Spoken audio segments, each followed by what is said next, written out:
afternoon, you're watching the English newscast on Future Television. I'm Lena Tamim, and these are today's top stories. Hezbollah supporters block roads in some areas across the country in protest over a short skit poking fun at party chief Syed Hassan Nasrallah. Syria's opposition accuses the government of multiple ceasefire violations on day 2 of a temporary truce. And 20 countries are taking part in the Thunder of the North drill in Saudi Arabia, described as one of the world's biggest military exercises. Hezbollah supporters have blocked roads in some areas across the country in a continuation of protest over a short skit broadcast on a Saudi-owned channel poking fun at party chief Syed Hassan Nasrallah. The national news agency said the Shweifat Kfar main road south of Beirut and the Shtura Talabaya road in East Lebanon were cut off with burning tires. Protesters had also blocked a road at the entrance of Baalbek in northeast Lebanon. Authorities, however, reopened the roads shortly after. Yesterday evening, supporters of the party gathered in the southern Beirut suburb of Ghabairi to demonstrate against a 2.5-minute skit on NBC's Wi-Fi comedy program, which depicted a man impersonating Nasrallah. The protest quickly spread to other areas around the Beirut, where roads were also blocked with burning tires. The army said it had deployed personnel to several areas across the capital and its suburbs and set up checkpoints to contain the protests. An Israeli opposition lawmaker hinted that the Jewish state was behind the assassination of senior Hezbollah operative Samir Qantar.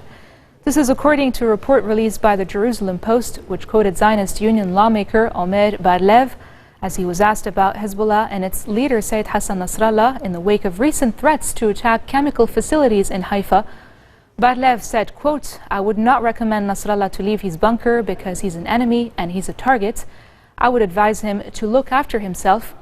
When asked if Nasrallah would be targeted just like Qantar, Bar-Lev tried to avoid giving a direct answer, but confirmed the killing of Qantar was a tremendous success for Israel. Just a reminder that Qantar was killed along with 8 others in December in an airstrike in Jaramana, a suburb of the Syrian capital, Damascus.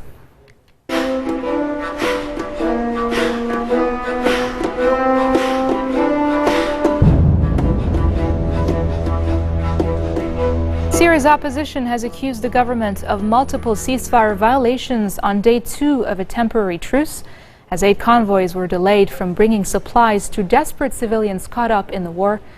The Syrian coalition said Bashar al-Assad's regime had attacked 15 rebel-held areas across the country with heavy artillery, machine gun fire and barrel bombs. Activists also accused Syria's ally Russia of pounding at least 2 villages in Aleppo province with airstrikes.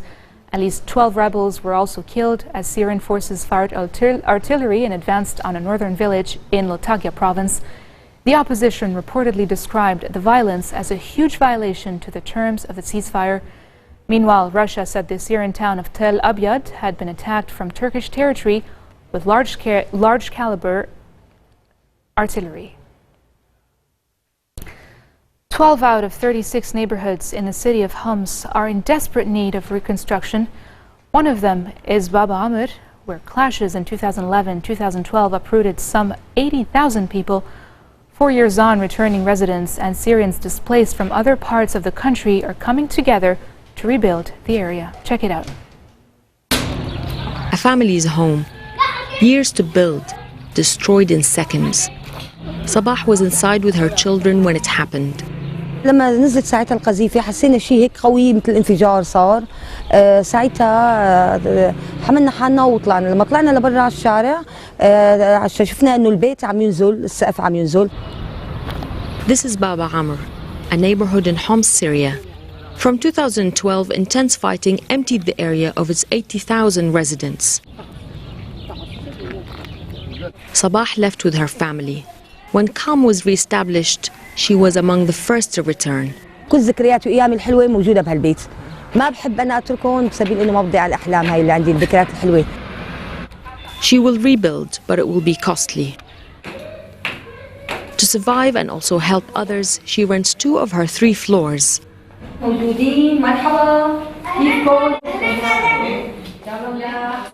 This family fled multiple times, most recently from Raqqa. حاسه فيهم وحاسه انه خطي قد عذبوا وداقوا كثير وهاجروا وتركوا بيوتهم. يعني انا بحس انه كل مهاجر خطي ما بحبه يسافر، انا بساعده حتى ما بيترك بلده. Over 6.6 million Syrians have been displaced inside Syria. Yusuf escaped Aleppo 4 years ago. He came to Baba Amr with his family and his truck, which provided a lifeline. والله من هون اهل بابا عمر شفتهم بيركي ما عندهم عم يقولوا لنا اني نطلع بيع دينونا كمرأة جماعة اهل الخير الله يكتر خيركم وخيرهم وساعدونا شوي كمان هن عندهم. Old and new residents supporting each other in tough times, essential to bringing life back to this area. الانسان بيكون عنده صبر وعنده تفاؤل، هلا الانسان ما كان عنده تفاؤل والصبر ما راح ينجح بحياته، ما راح بيكون عنده الشجاعه، انه الانسان لازم ما بيضعف مهما كان، بيضل عنده القوه والشجاعه حتى يرجع بيعمر مثل بيته احسن من قبل ما كان. Schools have reopened, shopkeepers are returning. A community fragmented by war is slowly coming to grips with the scale of what it faces. But it will take years to regain what they lost. Coming up next, U.S. presidential hopeful Hillary Clinton wins the South Carolina primary. More details after the break.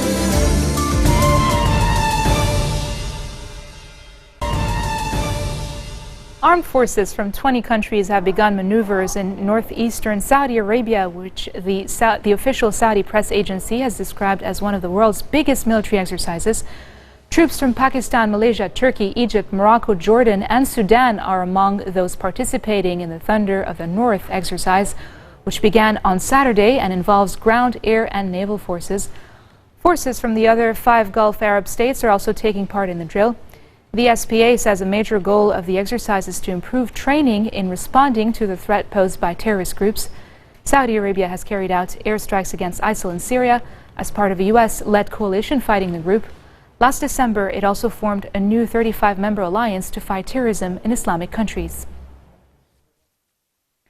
At least 18 soldiers and militiamen were killed in a major offensive launched by ISIL fighters against Iraqi forces in a town just 20 kilometers west of the capital, Baghdad. Meanwhile, a separate ISIL suicide attack near the city of Fallujah has left 14 Iraqi policemen dead and another 25 wounded. On the outskirts of Baghdad, ISIL reportedly seized the village of Dim Ahdab in Abu Ghraib after attacking several security posts. A number of policemen and tribal fighters were also abducted by the group to unknown locations.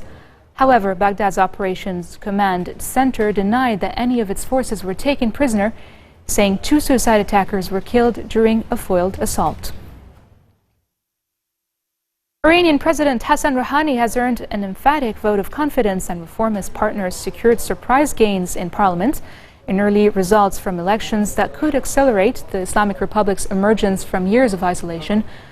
Latest results showed reformist candidates have taken all of the 30 seats in the capital, Tehran, while Rouhani and his ally, former President Hashemi Rafsanjani, led the winners in the Assembly of Experts, which is responsible for selecting the country's next supreme leader.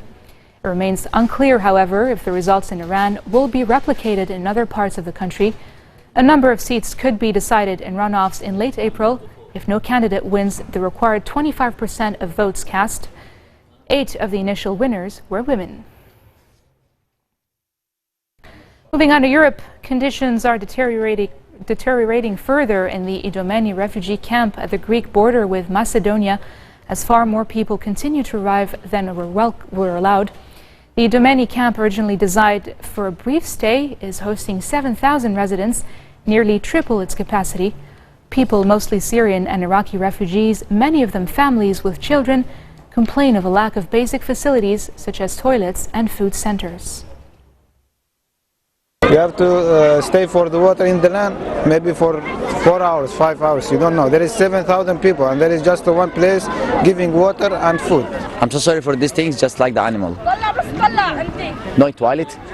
If I want to go to toilet, I have to wait for maybe minimum 10 minutes. If I want to go to take food, I will have to take food breakfast. I have to wait 2 hours. If I want to go to it's very bad life. At night, the child, it's very cold, you know. it's not life here. Really, it's not life here. Just every number have a 50 person. I need now like a 7,000. I have 7,000 before me. I have to wait 7,000 people, and after that I'm gonna go. Just really, it's very, very bad life. U.S. Democratic presidential candidate Hillary Clinton has won the South Carolina primary over rival Bernie Sanders, propelling her into next week's crucial Super Tuesday, voting in 11 states on a wave of momentum. With almost all of the votes counted on Saturday night, Clinton was easily winning with more than 73%. Thank you so much from one end of this state to another. I am so greatly appreciative because today you sent a message in America when we stand together.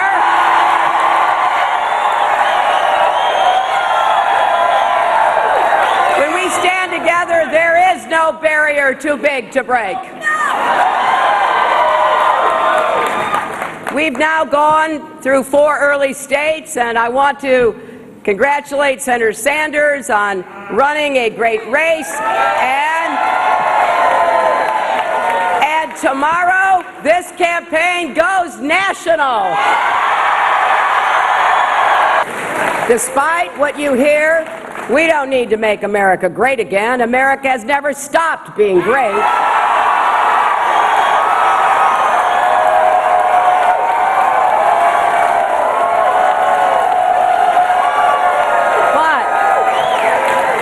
But we do need to make America whole again. Instead of building walls, we need to be tearing down barriers. I know it sometimes seems a little odd for someone running for president these days and this time to say we need more love and kindness in America. But I'm telling you from the bottom of my heart, we do. We do. We have so much to look forward to. There's no doubt in my mind that America's best years can be ahead of us. We have got to believe that. We've got to work for that. We have to stand with each other. We have to hold each other up, lift each other up, move together into the future that we will make. Thank you. God bless you, and God bless America. This marks the end of our bulletin for today. Now for a reminder of our top stories. Hezbollah supporters block roads in some areas across the country in protest over a short skit poking fun at party chief Sayyid Hassan Nasrallah. Syria's opposition accuses the government of multiple ceasefire violations on day 2 of its temporary truce. And 20 countries are taking part in the Thunder of the North drill in Saudi Arabia, described as one of the world's biggest military exercises. Those are your top stories for this Sunday. I'm Linda Tamina. Thank you all for watching.